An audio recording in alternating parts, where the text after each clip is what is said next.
E aí, hoje a gente vai mergulhar de cabeça numa das maiores transformações da literatura, a do Jean Valjean de Os Miseráveis. E para fazer isso, vamos usar uma lente bem específica, a da psicologia comportamental. A grande pergunta que fica é como é que uma pessoa muda de verdade? Será que somos apenas um reflexo do que já vivemos? Ou será que o ambiente certo pode de fato reescrever uma história? A trajetória do Valjean, olha, dá umas pistas bem interessantes sobre isso. Bom, para começar, a gente precisa entender de onde o Valjean veio. No início, ele não é um vilão. Ele é um produto do meio. O comportamento dele é pura e simplesmente uma reação. Uma reação à punição sem fim e àquela luta desesperada para, bem, sobreviver. 19. Pensa nesse número. 19 anos. Foi esse o tempo que o Jean Valjean passou na prisão. E o crime? Roubar um pedaço de pão. É um tempo marcado por uma brutalidade que não só puniu o corpo, mas que moldou a alma dele de um jeito bem profundo. Na psicologia, isso tem nome. É o tal do controle aversivo. É basicamente quando o comportamento é controlado na base da punição ou da ameaça. E o que vemos na história dele é um exemplo clássico disso. Cada passo, uma resposta violenta. E olha, a análise do comportamento já mostrou 1000 vezes. Isso não reabilita. Pelo contrário, só planta raiva, ódio e transforma a pessoa em alguém duro, revoltado. E aí, quando ele finalmente sai, a tal liberdade é uma piada. Porque ele tem que carregar esse passaporte amarelo. É como um carimbo na testa, um estigma que berra para todo mundo perigoso, ex-presidiário. A sociedade já o condena de novo, sem nem dar a chance dele falar um A. Esse passaporte funciona como o que a gente chama de estímulo discriminativo. É um sinal, uma placa de neon piscando que diz rejeição à vista. Para onde quer que ele vá, o passaporte sinaliza que a porta vai se fechar. E isso só martela uma ideia na cabeça dele. Não tem lugar para mim aqui. O que acaba empurrando ele, de novo, para o único caminho que parece aberto, o crime. Tá, então a situação é essa, um ciclo vicioso de punição e crime. O que seria capaz de quebrar uma corrente tão forte assim? A resposta está numa virada de chave, uma mudança completa e totalmente inesperada nas consequências dos atos dele.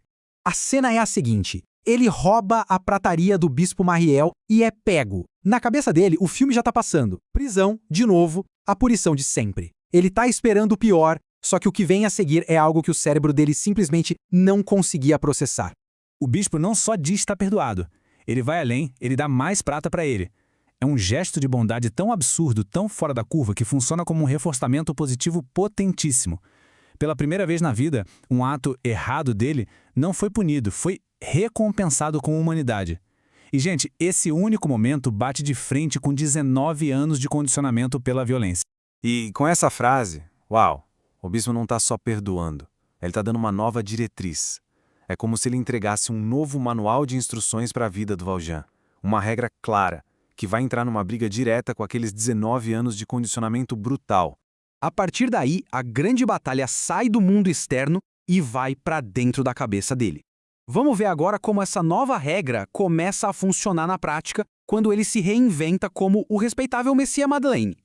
Agora, como prefeito, como dono de fábrica, o jogo muda. As boas ações dele começam a ser mantidas por coisas novas, por reforçadores sociais. Pensa bem, o respeito das pessoas, a gratidão da cidade, tudo isso cria um ciclo positivo, sabe? Uma coisa boa leva a outra, e isso vai fortalecendo esse novo homem que ele está construindo. Só que o passado é uma sombra que nunca desaparece por completo. E essa sombra tem nome e sobrenome. Inspetor Javert. Ele é a personificação da ameaça constante de que tudo pode desmoronar a qualquer momento. Pro Valjean, só de ver o Javert, o corpo todo já reage. O inspetor se torna o que chamamos de estímulo aversivo condicionado. É um gatilho, um sinal de perigo que dispara todo aquele medo, aquela ansiedade de ser descoberto e arrastado de volta para o inferno da prisão. E essa luta interna, essa tensão constante, chega ao ponto máximo num momento crucial. Um outro cara é confundido com Jean Valjean e está prestes a ser condenado em seu lugar. Isso joga Valjean num dilema que parece não ter saída. E aqui vemos que a escolha dele não é só uma questão de certo ou errado. É quase uma matemática do comportamento. Se ele fica quieto, a consequência imediata é ótima. Mantém a vida boa, o respeito, tudo. Mas a longo prazo, o peso na consciência, o remorso, seria insuportável. Se ele confessa, a consequência imediata é terrível. perde tudo, volta para a prisão. Mas a longo prazo, ele cumpre a regra do bispo e fica em paz consigo mesmo. E o ponto principal é esse. Ele confessa. E por quê? Porque a dor interna, a punição de viver com a culpa de um inocente pagando por ele, esse estímulo aversivo do remorso, se mostrou mais insuportável do que qualquer prisão de pedra e ferro. No final das contas, a regra do bispo venceu a batalha. E quando a gente acha que a transformação está completa, vem a fase final. A motivação dele muda mais uma vez, e de uma forma linda. Deixa de ser sobre um dever com a própria consciência e passa a ser sobre um amor incondicional por outra pessoa. A vida dele passa a girar em torno de uma coisa: ser pai para Cosette. A promessa que ele fez para a mãe dela, Fantine, se torna a grande força que move cada decisão. O objetivo de vida dele agora é um só: proteger e garantir a felicidade daquela menina. E olhando para trás, conseguimos mapear toda essa jornada. O comportamento dele saiu da pura sobrevivência, passou pelo ódio reativo, evoluiu para um dever ético consigo mesmo e, por fim, floresceu no altruísmo, no amor.